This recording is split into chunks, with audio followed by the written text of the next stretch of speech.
Satan thought that by crucifying Jesus, he was winning. In fact, he was actually crucifying Jesus to his own defeat. So it wasn't revealed until Jesus came.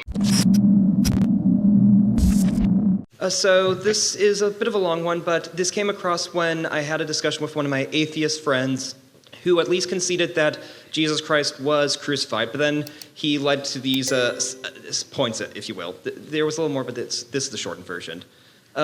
Sacrifice itself in the Bible is obviously an act of trying to receive forgiveness. They would sacrifice animals, of course, to ask for forgiveness from God. We know, of course, Jesus in Christianity is meant to be the sacrifice for sin. Sacrifice was on the half of the person who wanted to apologize for their wrongs. And the other premise that he led with was that it couldn't be for a future act. Like, I couldn't just sacrifice a lamb and then just murder my cousin next door. And I just say, hey, I'm already forgiven. I sacrificed yesterday. So it eventually led to this points of this. How does Jesus' sacrifice work if, one, his death wasn't permanent, because of course he came back 3 days later. God was the only one to know about the sacrifice, because the Jews, Romans, Gentiles did not know that they were sacrificing Jesus for their forgiveness for their sins. And then finally, how would it be accountable for us who are 2,000 years after the sacrifice of Jesus Christ? Because if we can just be forgiven because of Jesus' sacrifice, we can all just pillage, commit murder and everything, because we know we have the get out of jail free card that is Jesus' sacrifice. Let me deal with the last one first. Paul refutes that in Romans 6. He said, shall we sin so grace may abound? May it never be. If you're living like hell, you're probably going there. Jesus said, if you love me, you'll keep my commandments. You're not saved by your works, but your works are evidence you're saved. That's what James is talking about. Let me show you my faith by my works. You can't see faith, but you can see the works that come with faith.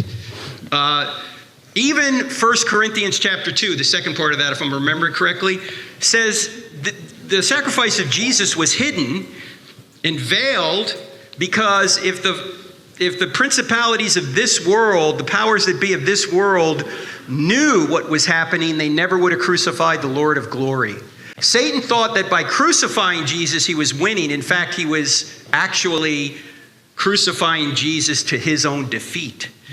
So it wasn't revealed until Jesus came. Anything to add to that, Dr. Wood? It's kind of like adjacent, but it was just me sort of wrestling with similar issues along the way, especially interacting with Muslims. So they're like, well, how can someone else pay for your sins? Doesn't make any sense. And so, and wouldn't that be unjust? And they'd say, hey, if you have you're a murderer, and what, God's going to go kill this baby and say, well, I'm killing that baby on behalf of you, and so on. Anyway, it's if you look at how the Muslim sources deal with the issue, eventually it changes. Eventually Muhammad says that if you have a lot of sins, Allah will punish Jews and Christians in hell for your sins. He'll take the sins off of you as a good Muslim and put them on the Jews and Christians in hell. And so it seems that Muhammad eventually kind of realized something, that God can't just let sins slide, or his justice wouldn't be perfect. But before that, prior to those revelations, the general thrust was to kind of diminish God's attributes. So he's not really all that loving, and he's not really all that just, and that kind of does away with the problem. But if you have a concept of a God who's perfect, not just perfect, but perfect in all of his attributes, then you end up with a God who's perfect in justice and who's also perfect in love and mercy. And if you're a human sinner, then creates a problem.